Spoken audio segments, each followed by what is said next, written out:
Champions ট্রফির সেমিফাইনালে match চলাকালীন এনার্জি ড্রিঙ্ক পান করে বিপাকে ভারতীয় পেসার মোহাম্মদ শামি। রোজার মাসে কেন তিনি পানি পান করলেন তা নিয়ে ভারতে চলছে পক্ষে বিপক্ষে ব্যাপক আলোচনা। অবশ্য ফাইনালের আগে শামির পাশে দাঁড়িয়েছে তার শৈশবের কোচ থেকে শুরু করে পরিবার এবং উত্তরপ্রদেশের রাজনীতিবিদরা। বিস্তারিত পার্থ বণিকের রিপোর্টে। এই একটা ছবি, আর এই ছবিতেই শামি এখন আসামি। অস্ট্রেলিয়ার বিপক্ষে চ্যাম্পিয়ন্স ট্রফির সেমিফাইনালে মোহাম্মদ শামির এনার্জি ড্রিঙ্কস পান করার ঘটনায় এখন তোলপাড় চলছে ভারতে। ফাইনাল নিয়ে আর কি আলোচনা, সবার হট টপিক রোজার মাসে শামির পানীয় পান করা। এই ঘটনায় রীতিমতো মোহাম্মদ শামিকে ক্রিমিনাল আখ্যা দিয়েছেন অল ইন্ডিয়া মুসলিম জামাতের প্রেসিডেন্ট মৌলানা শাহাবুদ্দিন রাজভি বেরেলভি। ভারতীয় গণমাধ্যম ANI নিউজকে দেয়া সাক্ষাৎকারে মৌলানা জানান, রোজা না রেখে শামি অপরাধ করেছে। যদি একজন সুস্থ মানুষ রোজা পালন না করে তবে সে অপরাধী। যেহেতু শামি খেলছে তার মানে সে সুস্থ।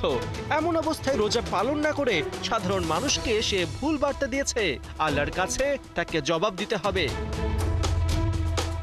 অবশ্য ভারতীয় পেসারের বিরুদ্ধে মৌলানা শাহাবুদ্দিনের মন্তব্যকে সস্তা পাবলিসিটি বলে সমালোচনা করেছেন শিয়া সম্প্রদায়ের মৌলানা ইয়াসুফ আব্বাস। তার কথা, যেখানে জোর জবরদস্তি সেখানে ধর্ম নেই, আর যেখানে ধর্ম সেখানে জোর জবরদস্তি নেই। প্রত্যেক মুসলমান জানে তার রোজা রাখতে হবে, যদি কেউ না রাখে তবে সেটা তার ব্যর্থতা। রোজা ও রমজানকে নিয়ে বিতর্ক তৈরি করা অন্যায়। এদিকে ভিন্ন ব্যাখ্যা দিয়েছেন অল ইন্ডিয়া মুসলিম পার্সোনাল ল বোর্ডের মৌলানা খালিদ রাশিদ ফারানজি মাহলি। তার মন্তব্য, কোরআনে আল্লাহ বলেছেন, একজন মানুষ যদি ভ্রমণ অথবা অসুস্থ থাকে তবে সে রোজা নাও রাখতে পারে। যেহেতু স্বামী একটা ট্যুরে আছে তাই রোজা না রাখার অপশন তার রয়েছে, কেউ তার দিকে আঙুল তুলতে পারে না। শামির এই বেগতিক অবস্থায় তার পাশে দাঁড়িয়েছেন তার চাচাতো ভাই মোহাম্মদ জায়েদ। শামির সমালোচনাকারীদের কাঠমোল্লা আখ্যা দিয়ে জায়েদ জানিয়েছেন, স্বামী ভ্রমণে থাকায় রোজা রাখতে পারছেন না, রমজানের পর সে এটা পালন করবে।